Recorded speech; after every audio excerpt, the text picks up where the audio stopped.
Good morning, students. Now we start the topic tabular representation of producer equilibrium. हमने जो है producer equilibrium के बारे में लास्ट क्लास में बात की थी. आज हम उसको डायग्राम और टेबल दोनों के थ्रू देखने वाले हैं. देखिए बेसिकली टेबल जो है वो आपने कल भी देखी थी, मतलब अपनी प्रीवियस क्लास में भी देखी थी. हम एक बार इसको फिर से देखते हैं कि क्या सीन रहता है. ठीक है, तो देखिए आपको एक तरफ क्वांटिटी दी हुई होगी, दूसरी तरफ एमआर और तीसरी तरफ एमसी.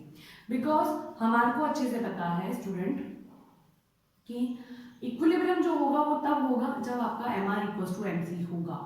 इक्विलिब्रियम की तीन शर्तें हमने बताई थी, तीनों शर्तों को हम यहाँ वन बाय वन क्लियर करने वाले हैं. ठीक है, मान लीजिए कि क्वांटिटीज 1 2 3 4 5 6 7 8 9 10 एंड 11 है. ठीक है, and the next one is MR. MR मैंने आपको कहा था हम परफेक्ट कंपटीशन मार्केट में आपके बुक में सिलेबस में जो दिया हुआ है, तो एमआर और एआर आपको पता होगा कि एआर इक्वल्स टू एमआर होती है इन परफेक्ट कंपटीशन. तो यहाँ पर भी यही वाली सिचुएशन रहने वाली है.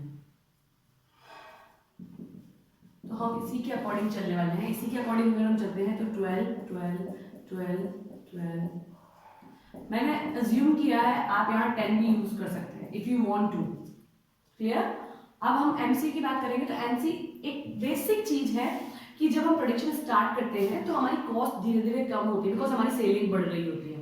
एक जगह हमारी जो है सेलिंग बहुत अच्छी हो जाती है, जब हमारा प्रोडक्शन बहुत अच्छा होता है तब हमारा जो टीआर है वो मैक्सिमम पॉइंट पे होता है, तो हमारा एमसी जो होता है वो लास्ट मिनिमम पॉइंट पे होता है. ठीक है, फिर आपका प्रोडक्शन में अगर आप नई वेराइटीज नहीं लाते हैं और मार्केट की सिचुएशन हर 10 साल में चेंज होती है, तो इस सिचुएशन को बदलते हुए आपकी कॉस्ट फिर इंक्रीज होना शुरू होती है, तब आपकी टोटल रेवेन्यूज जो होती हैं वो डिक्रीज होना शुरू होती है. ठीक है, तो इसी सिचुएशन को साथ में लेते हुए मार्जिनल कॉस्ट कैसी होती है वो हम देख रहे हैं. आपकी मार्जिनल कॉस्ट पहले डिक्रीज होती है. मान लीजिए 15 12 10 9 8 7. ठीक है, अब 7 को मैंने मिनिमम मान लिया. इसके बाद फिर से 8 9 हम कह सकते हैं 10 12 एंड 15 हो जाएगी. ठीक है, तो ये डिक्रीज होती है, मिनिमम होती है और फिर इंक्रीज होती है. ठीक है, इसी सिचुएशन से एक डायग्राम को हम क्रिएट करने वाले हैं. अगर आपको डायग्राम देखना है तो कुछ इस तरीके का डायग्राम आपकी बुक में भी है, आप देखिएगा. यहाँ हम एमआर इक्वल्स टू एमसी बनाने वाले हैं. एमआर भी बनाएंगे, एमसी भी बनाएंगे साथ में. यहाँ हम यूनिट्स को यूज करते हैं यानी क्वांटिटी. ठीक है स्टूडेंट्स, तो अब देखिए अगर हम एमआर और एआर का बनाते हैं तो परफेक्ट कंपटीशन मार्केट में वो सिंपल ऐसा बनेगा. इसको मैंने यहाँ पे एआर इक्वल्स टू एमआर कर दिया. ठीक है, बिकॉज ये 12 है, मैंने यहाँ अज्यूम किया है कि ये 12 है और 12 से मैंने इसे एक लाइन खींच दी है. ठीक है, अगर आप एमसी बनाएंगे तो वो उसकी सिचुएशन कुछ ऐसी होगी. ये 7 वाला पॉइंट है जहां पर ये मिनिमम लिख रहा है. मैंने आपको सिर्फ अंदाजे के हिसाब से ये चीजें बता दी है, बाकी आप अगर स्केल से बनाना चाहें तो स्केल से बनाया, अगर नहीं बनाना चाहते हैं तो इट्स ओके, ये ऐसे भी बन सकता है. ठीक है, ये हमारा एमसी हो गया. अब शर्त जो है वो पहली शर्त आपको कहती है कि आपका एमआर इक्वल्स टू एमसी होना चाहिए. तो आप अपनी टेबल देखिए कि कहाँ आपका एमआर इक्वल्स टू एमसी होता है. मैंने आपको पहले भी बताया था कि वो जो एमआर इक्वल्स टू एमसी हो रहा है, एक तो 2 पॉइंट पे हो रहा है और एक 10 नंबर पे हो रहा है. ठीक है, अब 2 पे भी हो रहा है और 10 पे भी हो रहा है, तो अब इक्विलिब्रियम तो एक ही होता है, दो तो नहीं हो सकते. तो दूसरी शर्त माननी पड़ेगी. अब चलिए दोनों शर्त इस 2 पॉइंट पे एक शर्त पूरी होती है. डायग्राम में भी देख लेते हैं कहाँ कहाँ हो रहा है. इक्वल करने का मतलब ये होता है स्टूडेंट कि आपके दो कर्व एक दूसरे को एक पॉइंट पे कट करते हैं. जिस पॉइंट पे उन्होंने कट किया वो इक्विलिब्रियम पॉइंट्स होते हैं. तो एक ये रहा एमआर कर्व, ये एमसी कर्व. एक पॉइंट तो ये हो गया हमारा एस और एक पॉइंट हो गया हमारा टी. तो ये दोनों पॉइंट मिल गए. ये आपको 2 नंबर मिल गया, मान लीजिए ये आपको 10 नंबर मिल गया. ठीक है, अब आप इक्विलिब्रियम किसको कहेंगे? इक्विलिब्रियम तो एक ही होता है, दो नहीं हो सकते हैं. सेकंड जो शर्त होती है वो ये कहता है कि MC rising when MC should be rising when MR equals to MC. जब एमआर इक्वल्स टू एमसी हो तो एमसी जो है वो राइजिंग सिचुएशन में होना चाहिए. अगर आप इस पॉइंट को देखते हैं तो ये नीचे की तरफ डाउन हो रहा है, डाउन वाली सिचुएशन हमको चाहिए ही नहीं. यहाँ देखिए इस पॉइंट के बाद जो है वो राइज हो रहा है. ठीक है, तो हमारा पहली शर्त इसने पास करी, पहली शर्त इसने भी पास करी यानी दोनों को 1 मार्क्स. दूसरी शर्त इसने पास नहीं करी यानी 0. इसने पास कर ली यानी 1. तीसरी शर्त हमारी कहती है कि एआर जो है आपका या तो इक्वल हो या फिर बढ़ता हुआ हो एबीसी से. आप कहेंगे या तो एबीसी है ही नहीं, तो हम ये मान के चलते हैं कि एमसी के जितनी तेजी से गिरता है उतनी ही तेजी से एसी भी जो है वो गिरता है. एमसी तेजी से गिरता है. तो अगर यहाँ पे मैं एक एसी बनाऊं तो एबीसी उससे नीचे जाएगा, because ABC plus AC equals to ABC plus AFC होता है. ठीक है, तो AC और MC का डायग्राम आपको याद होगा, कुछ ऐसा बनता है।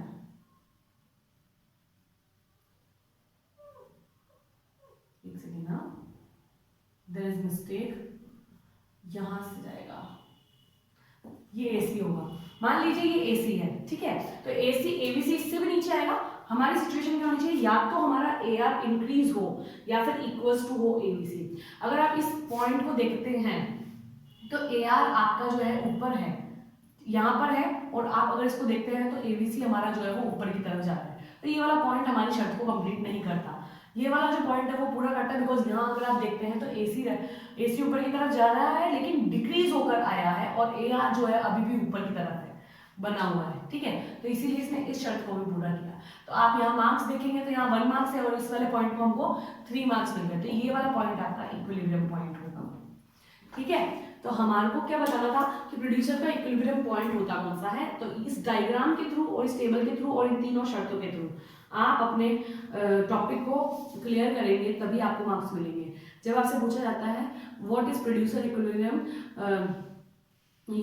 Explain it with the diagram and table, तो आप डायग्राम भी बनाएंगे, टेबल भी बनाएंगे, और साथ ही साथ इन तीनों शर्तों को भी लिखेंगे, तब जाकर आपको पूरे मार्क्स मिलेंगे, अदरवाइज कुछ भी आपको नहीं मिलने वाला, ये चीज़ आप ध्यान रखें। अगर आपको फिर भी कोई प्रॉब्लम आती है इससे रिलेटेड तो आप पूछ सकते हैं। Okay students, thank you.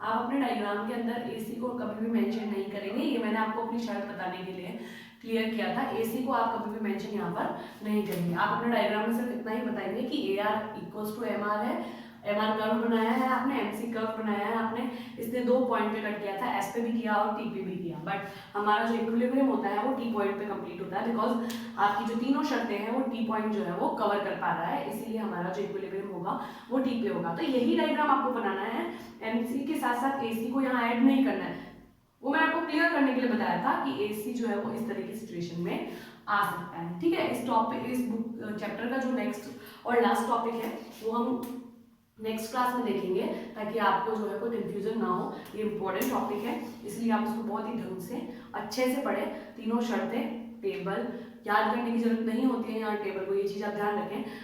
Quantities 1 by 1 increase होती है, परफेक्ट कंपटीशन है तो MR जो है वो इक्वली रहने वाला है, और अगर आप MC की सिचुएशंस देखते हैं तो MC हमेशा ही इसी सिचुएशन में होता है कि पहले डिक्रीज होगा, एक पॉइंट पे मिनिमम होगा और फिर वापस इंक्रीज होगा। आप इसका डेटा आप अपनी चॉइस के अकॉर्डिंग ले सकते हैं, मान लीजिए आपने यहाँ 15, 14, 10 कुछ भी आप ले सकते हैं, ठीक है, चॉइस इज योर्स, बट आपकी सिचुएशन ऐसी होनी चाहिए कि आपका पहले ये डिक्रीज होता है एक पॉइंट पे, मिनिमम पॉइंट पे आप ध्यान रखें कि कौन सा आप रखने वाले हैं, और फिर वापस उसको इंक्रीज करना है। ओके, तो रिलेटेड अगर कोई भी प्रॉब्लम आए तो आप मुझसे पूछ सकते हैं, बाकी इसको आपको बहुत अच्छे से पढ़ना है, ठीक है। Thank you.